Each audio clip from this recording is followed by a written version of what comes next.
Primeira vez? Falam que a segunda vez é melhor. É, eu vou fazer porque eu sou maluca. Mentira, eu não sou maluca. Eu depois preciso adaptar a minha vida pessoal. Você pode desabafar pra mim, esse é muito centavo. E, cara, foi R$90, cara. É mó grana. R$90 por sessão. E se você continuar maluca? Não, E se a sua psicóloga for maluca também? não, gente, eu não sou maluca. É que, cara, se ela fizer hipnose, eu faço. Ai, Olha o que você tá falando, para aí. Aí ela me perguntou coisas lá que eu não posso falar porque... Eu falei sobre... Eu só esqueci só sobre a Natália.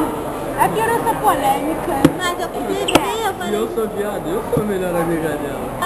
Agora eu mudei. Ah, mas se eu falei com a psicóloga, entendeu? Agora eu vou sair toda noite. Você é minha. Eu sou muito animada, cara.